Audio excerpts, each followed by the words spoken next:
I make unglazed earthenware pottery. It's beautiful. The textures and the colors I achieve with my pottery, you could never come close to achieving with standard run-of-the-mill glazed pottery. The drawback is that earthenware is naturally porous.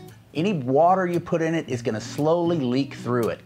Now this is sometimes an advantage. I did a recent video about oyas that keep water cool because the water slowly seeping through keeps the water inside nice and cool. But for most uses, especially when it comes to food and drink, this porousness of earthenware is a definite negative. So we need to seal it some way to make it more usable. And there's a number of different ways to seal earthenware pottery. I've talked about them in some past videos. But today, I'm going to take 4 of those main sealing methods and I'm going to try them all on identical pots and then compare the water lost and the weight to see which sealing method works the best. If you're ready, let's get started by making those pots right now.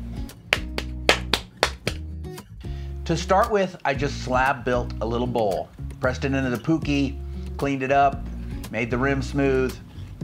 Once it was dry enough, I just went over it once with a smooth stone just to kind of compress and smooth the surface and let it dry. Then I did this 3 more times. Once they were all completely dry, I preheated them in my oven for about an hour and then I took them out to my yard and I fired them with charcoal.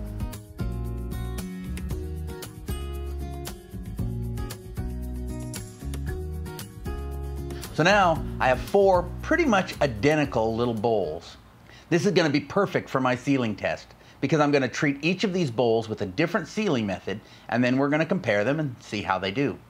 The ways I'm going to seal these bowls are with starch, cornmeal in this case, with oil or lard in this case, with milk, and with a commercial product that is oil and wax based used for sealing cutting boards. So let's get started doing those sealing processes one at a time.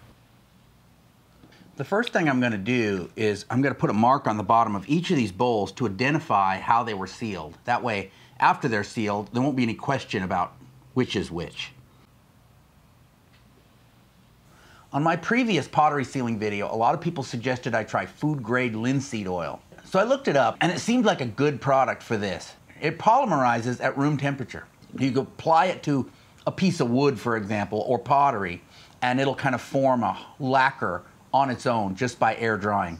So that might be a good option. Unfortunately, when I went to the local hardware store, they didn't carry food grade linseed oil. So this is something I may have to order online if I want to try it. But they did have a couple of different products by this Howard company that were for sealing and treating cutting boards. And they're food grade, they're FDA approved food grade mineral oil. When you're treating a cutting board, not only does it have to come in direct contact with food, same as a ceramic bowl, but you're trying to seal it. You're trying to keep those juices and stuff from soaking down into it. So it seemed like a good product. It's mostly oil, but it also has beeswax in it, which is another product that people have suggested I could use for sealing. So I'm going to apply this to my bowl inside and out, and then let it dry out in the sun so that it can kind of warm up the bowl and hopefully kind of soak it in, and then maybe apply 2 or 3 different coats. And then we'll see how it does. Oh, I'm supposed to shake it up. I totally forgot.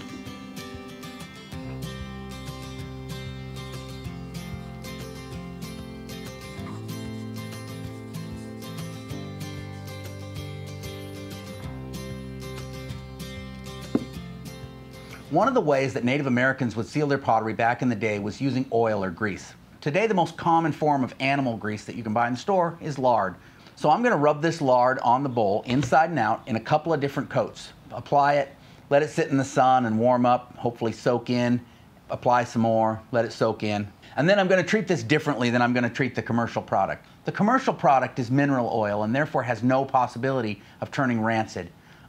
Lard could, in time, turn rancid. Once I get the bowl all full of lard, I'm going to put it in my oven and heat it up to the smoke point, which will hopefully polymerize the lard and keep it from ever possibly going rancid, and form a good impregnable barrier that will keep moisture from soaking into this bowl.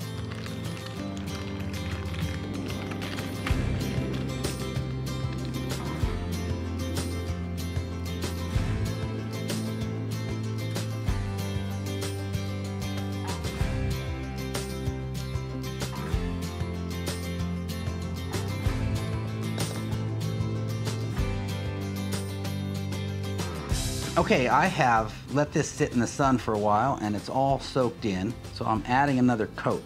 And again, I'm gonna coat it inside and out. And then I'm gonna sit it back in the sun and let that soak in some more.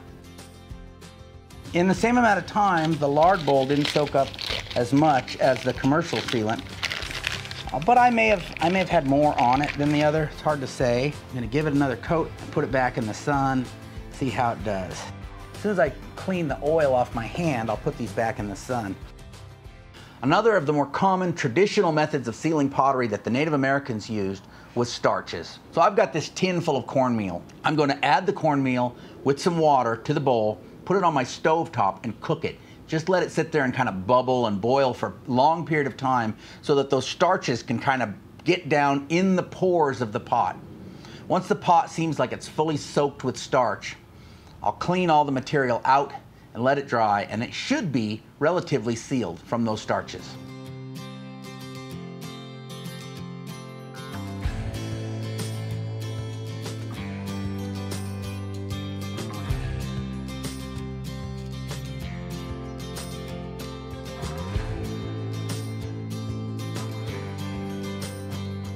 Milk sealing is not traditional among Native American groups because they didn't have milk cows before European contact.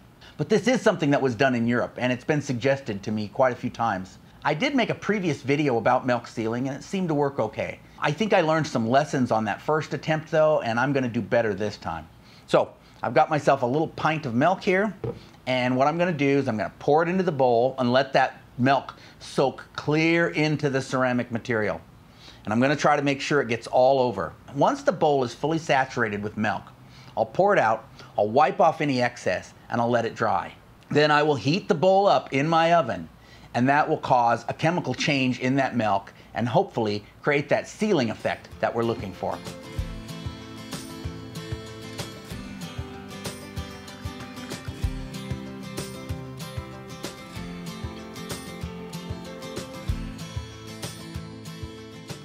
Okay, I've got the bowls all soaked with their respective sealants. I've got 2 coats of the oils, the commercial and the lard, and they both look soaked through pretty well. They're warm, they've been sitting in the sun, and so it's soaked in real good. And I think I'm gonna call that good. I cooked the cornmeal on the stove for quite a while, so I think that's good too. It's still quite hot. And for that entire time, the milk has been soaking into this. Now it's not really coming through yet, except on the very bottom, but it is soaked in. So what I'm going to do is I'm going to take some of this milk and I'm going to paint it on the outside to give it a chance to kind of soak in from there, and then we're going to put it in the oven and we're going to cook that milk so that it will form that sealant we want. So I should be able to cook both the lard and the milk in the oven at the same time. All of these things that I'm not going to be eating, like this milk that's been sitting out for a couple hours and this cornmeal, I'm going to give to my dog. So she's in for a special treat today. So I'm actually going to, I'm going to pour this milk into the dog dish first, and then I will dip into that to paint it on the outside. One of the lessons I learned from my last milk sealing video is to wipe off all the excess milk because it will not easily come off once it's cooked on. So I'm going to go ahead and start wiping off that excess from the inside right now. Okay. All soaked in milk, ready to go into the oven. As you can see, there's no excess showing anywhere. And then the cornmeal mush, which is pretty warm. Ow, ow, ow. And here's the dog's delicious looking breakfast.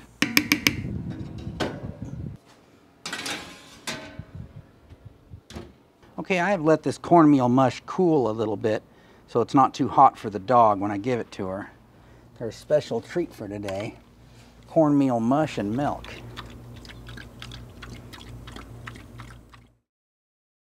All right, so I've got 4 sealed pots here. We're gonna find out just how well they're sealed, how these different methods of sealing stack up. Now, I'm not a scientist. I'm not a scientific person. A lot of the comments on my previous sealing videos said, oh, you should weigh the pots. You should, and I don't really get it. If I measure the volume of the water before I put it in the pot, and I measure the volume I take out, does that not tell me how much water was lost? I don't care if the water is in the pot evaporated into the air or soaked into the table underneath, I don't really care. The only thing I'm interested in is the water held in the pot. The only reason I'm telling you this is I don't understand why weight is important, but I'm gonna weigh these things just to make sure. Now, before I do this, I wanna let you know, this is not a scientific investigation. This is not a scientific study. This is not science. I don't have a hypothesis that I'm testing. I just wanna find out which method of sealing is most effective. I've got my scale, and I'm gonna weigh each of these bowls. I'm gonna weigh them dry and empty, and then I will weigh them wet afterward and find out how much moisture they have absorbed. Like I said, I don't see why that matters. The only thing I'm interested in is the water that's in the bowl, or the liquid that's in the bowl. I've already figured out that these bowls each hold about 2 cups. So I'm gonna put exactly 2 cups of water in each bowl and let it sit overnight. And then I will measure the volume of the water that is left in the bowls. And once I dump that out, I will weigh the bowl to see how much moisture they've absorbed. The bowl that is sealed with starch is 10.1 ounces. And the bowl that was sealed with milk is 10.6. I will note that the milk sealed bowl still has milk residue. Now, if you remember right, when I was done, I wiped all the milk residue off of this bowl. But now, after it's dried, it has quite a bit of milk residue. And you can see this line around here where the milk sat, and then quite a bit inside and a little bit on the outside as well. So I almost wonder if after soaking, you might not be best to not only wipe it down, but maybe wipe it with a damp cloth just to get the rest of that milk residue off the surface. All right, and I've got all 4 bowls filled with 2 cups of water each. It's just about 5:30 p.m. So we'll come back in a few hours and see how these are doing. All right, it's the moment of truth. These bowls have sat here with water in them for 13.5 hours. It's around 7 o'clock in the morning, so a great long test. So I'm gonna measure the volume of the water that is left in the bowl, and then I'm gonna weigh the bowl to see how much moisture it has soaked up.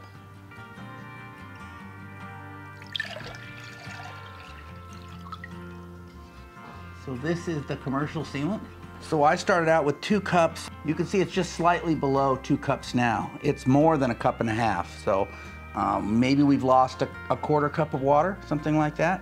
And the weight is 11.4 ounces. Bowl is the starch sealing. The starch, the one I boiled the cornmeal in. And you can see there's a little bit of that cornmeal that burned to the bottom of the bowl still stuck in there. We're just about at 1.5 cups. So we've lost a full 1/2 cup on the starch sealed bowl. And the weight of the bowl is 11.3 ounces. The next one is the lard sealed. And this is the one that had the biggest puddle under it this morning. Well, puddle might be too strong a word, but you can see here, there is moisture on the tabletop, more than under the other bowls. It's just about at the 1.5 cup mark. So we've lost about 1/2 cup of water on this one. And the weight is 10.7 ounces. The least moisture absorbed, but among the most lost. So see, this weight thing doesn't really tell us much, does it? Because it's lost a good 1/2 cup of water, but yet the least amount of moisture is in the bowl. The last one is the milk sealed.